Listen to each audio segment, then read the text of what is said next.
안녕하십니까 시청자 여러분. 저는 김종철입니다. 안녕하십니까라는 안부를 묻기 무색할 정도로 요즘 많은 국민들께서 힘든 시간을 보내고 계십니다.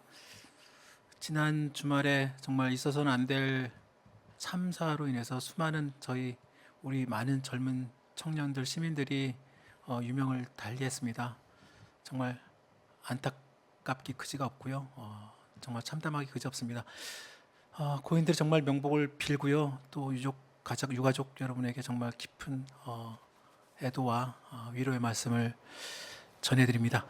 저 매주 화요일이죠. 매주 화요일 저와 함께 진짜 경제, 김종재 찐경제 코너 시간입니다. 원래 박정호 기자랑 저 같이 해왔잖아요. 근데 이번 주는 박 기자가 좀 쉽니다. 그래서 제가 이번 주엔 특별한 손님을 모시고 저희 이번 주 화요일 찐경제 코너에 특별한 손님과 함께 최근에 이 이태원 참사와 관련된 이야기부터 또 경제 상황이 정말 녹록치 않습니다.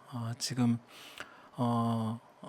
오늘도 뭐 여러 가지 경제 지표가 발표가 됐는데 참 암울한데요. 여하튼 그런 경제 상황과 포함해서 오늘 새로 모신 그 선생님과 함께 좀 얘기를 나눠보도록 하겠습니다. 오늘 저희가 모신 선생님은 박상인 서울대 행정대학원 교수님이십니다. 네, 안녕하세요. 네, 반갑습니다. 네, 반갑습니다, 교수님. 저는 오래간만에 정말 뵀는데요. 네, 네, 제가 몇 번 과거에 인터뷰도 하고 여러 가지 좋은 말씀 많이 들었던 기억이 있는데 저희 교수님께서는 서울대 경제학과를 졸업하시고 예일대에서 박사학위 하시고 경제 정책 그리고 특히 공정 경쟁 정책 분야 굉장히 전문 분야로 굉장히 갖고 계시고 특히 또 우리나라 재벌 정책 있지 않습니까? 재벌 정책에 그 관련해서 굉장히 그동안에 굉장히 날카로운 그리고 굉장히 통찰력 있는 그런 많은 말씀하고 뭐 논문 책 그런 거 많이 쓰셨어요. 그래서 저희가 오늘 오랜만에 저희 오마이티비 처음 제가 모셨는데 네, 지면에는 몇 번 뵀습니다. 그런데 저희 오마이티비에 처음 모셔서 한번 최근에 이런 경제 상황 그리고 윤석열 정부의 경제 정책 방향 그리고 최근에 그 지금 경제 위기설부터 해서 기업들의 자금난 여러 가지 좀 같이 좀 쉽게 저희 독자들과 한번 얘기를 나눠보는 시간을 갖도록 하겠습니다. 자, 먼저 아무래도 지금 앞서 제가 말씀드린 것처럼 지난 주말에 이태원 참사가 있지 않았습니까? 네, 혹시 교수님은 이번 소식을 어떻게 혹시 네, 제가 접하셨는지요? 토요일 저녁에 모임이 있었습니다. 네, 그런데 그 중에 네, 어떤 지인께서 네, 뉴스 속보가 떴다고 말씀을 어, 해주셔서 알게 네. 됐습니다. 모임 자리에서 네, 네.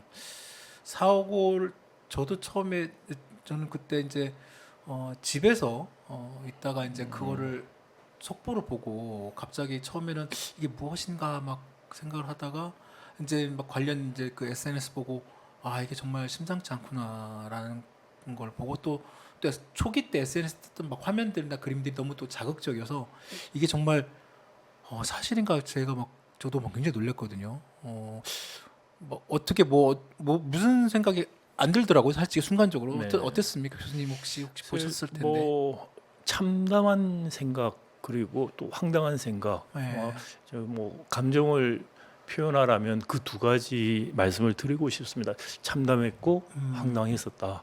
네. 네. 사실 그 2022년 그 서울 한복판에서 그 뭐 이제 지금은 좀 그런 화면들이나 그림들도 좀 이제 많은 또 오히려 많은 국민들이 그걸 보시고 그런 트라우마까지 막 느끼실 정도인데 이게 정말 현실이 이게 벌어지고 있나라는 할 정도로 지금 교수님께서도 뭐 참담하다 황당하다 말씀하셨는데 어 경제학자시긴 하지만요 경제학자시면서도 어떻게 뭐 지금 지금 이제 사고가 발생한 지 지금의 국가적 애도 기간이라고 하지만 여러 가지 지금 언론들 보도도 나오고 있고 어 어떻게 보세요? 그 선생님께서 보시기에는 이번 사건 그리고 지금 진행되는 그리고 여러 가지 뭐 내용들로 보셨겠지만 이게 제가 그 참담한 생각과 황당한 생각이 들었다고 말씀을 드렸는데 네. 황당하게 생각된 게 두 가지 이유가 있습니다. 이게 말씀하신 것처럼 이게 정말 이런 일이 일어났느냐라는 네. 좀 믿기지 않은 측면이 있었고요. 네. 두 번째는 우리가 그 동안에 그 음. 많은 중대재해나 안전사고가 있었는데 계속 반복되고 있다라는 거에 대해서도 이게 과연 왜 그럴까라는 생각을 한편에 하게 됐고요. 우리 정부가 사실 국민의 생명과 안전을 지키는 게 일차적인 책무입니다. 그렇죠. 네, 그럼에도 불구하고 그 언론 보도들을 통해서 사건 이후에 정부 관계자들이나 이런 네. 분들 말씀을 보면은 국민의 안전과 생명을 지키는 것이 정부의 책무라는 것을 과연 생각하고 계시는가라는 네. 생각이 한편 들었고, 네. 두 번째는 과거에 있었던 안전사고라든지 중대재해도 마찬가지입니다. 네. 이런 것들이 왜 반복되는가에 대한 근본적인 통찰을 우리 정부가 하고 있는지, 네. 또 거기에 대해서 대책들을 갖고 있었는지, 네. 어떻게 보면 사건이 터지면 그때그때 일종의 땜박식의 정책들 처방이 나왔고, 그리고 또 언론도 그렇고요. 많은 분들이 잊어버리고 그렇지만 거기에 대해서 묵묵하게 대책을 세우고 앞으로 그런 걸 방지할 수 있는 방안을 만드는 것은 우리 정부와 정치가 해야 될 일입니다. 근데 우리 정부와 정치가 그런 역할을 지금까지 하지 못했다. 너무나 소홀히 하고 있었다라는 생각이 또 한편 들었습니다. 네. 이게 중요한 말씀을 해주셨습니다. 정부와 정치의 역할 그리고 아까 정부의 책무. 지금 최근에 어제 오늘 사이에 여러 가지 뉴스 중에 아까 말씀하신 것처럼 특히 그 이상민 행안부 장관과 그 다음에 그 용산구청장 박희영 용산구청장의 그런 여러 가지 발언들을 그것이 오히려 국민들의 지금 굉장히 그 깊은 슬픔과 슬픔 속에 빠져 있는 국민들한테 정말 뭐라고 할까요? 완전히 뭐 또 불을 지른 듯한 정말 좀 황당한 그런 네. 얘기들이 나오는 것도 그러니까 형식적인 측면에서 책임을 지지 않으려는데 오히려 급급한 것이 아닌가라는 그렇죠. 생각이 듭니다. 예를 네. 들어서 뭐 주최 측이 없는 행사에 대해서는 우리는 할 수 있는 게 없었다라든지 네. 그런 식의 이제 책임 회피적인 발언들을 하셨는데 음. 그거에 형식적이고 책임 회피적인 발언에 앞서서 정말 정부의 책무가 무엇인가에 대해서 깊이 고민을 하고 있는 공직자라면은 그럼요. 도저히 할 수 없는 발언이고요. 그렇죠. 그리고 사실 그 여의도 뭐 벚꽃 축제 이런 경우에 네. 그래서 모르겠습니다. 그 무튼 거기도 행사 주최자가 있는지를 모르겠는데 음. 벚꽃 축제 기간에 많은 시민들이 몰립니다. 네. 그리고 낮에 주로 많이 몰리고 그렇죠. 훨씬 더 공간이 넓어요. 그럼에도 불구하고 뭐 예를 들어서 지하철 그 정거장을 건너뛰게 한다라든지 이런 네. 조치들 그리고 안전에 대한 대책들 같은 것들을 세워왔어요.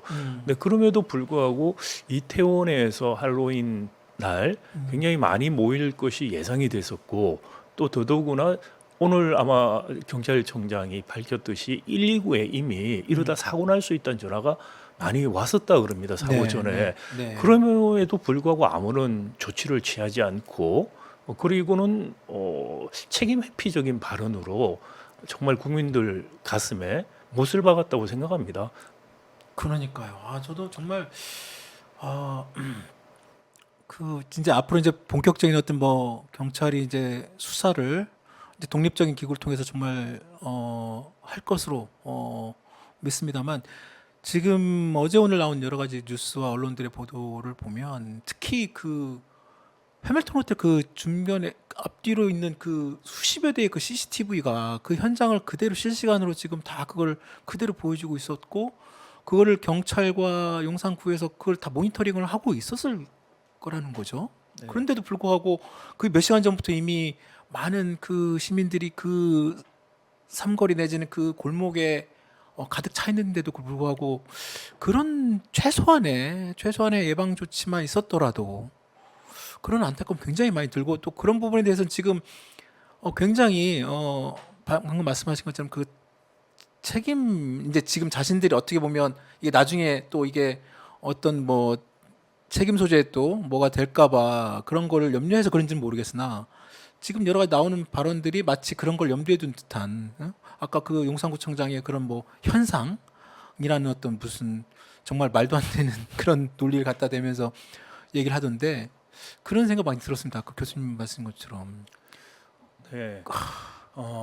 이 사실 외국에서도 압사 사건들이 종종 보도가 되고 있지 않습니까? 그러니까 많은 사람들이 일시적으로 몰려서 압사라는 것은 충분히 일어날 수 있는 것이고요. 네. 그동안에 어떻게 보면 특히 할로윈 파티 코로나 이전에도 많은 네. 인파들이 몰렸다고 합니다. 그럼요. 사고가 없었던 것들이 어떻게 보면은 운이 좋았었다라고 볼 수가 있어요. 근데 거기에 대해서 좀 합리적으로 우리가 사전적인 평가. 그러니까 우리 정말 똑같은 일이 일어나는 것만 반복되는 것을 막는 식의 사후적인 대책 그리고 그 사전적으로 충분히 합리적으로 의심할 수 있는 부분에 대해서 어떻게 보면 선제적으로 정부나 경찰이나 지자체가 국민의 안전과 생명을 위해서 노력하는 모습들이 전혀 없었던 게 아니냐라는 측면에서 매우 안타깝고요.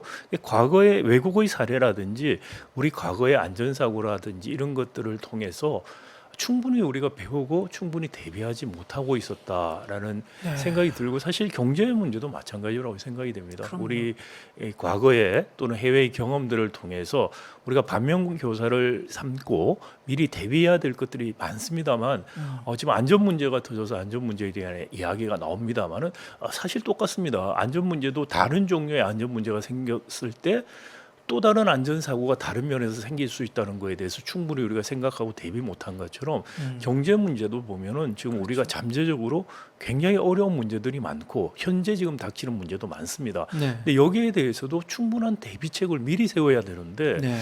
그렇지 못하고 있다. 그런 또 경제 문제, 안전 문제 그런 유사한 면들이 있구나라는 참 우울한 생각이 들었습니다. 맞습니다.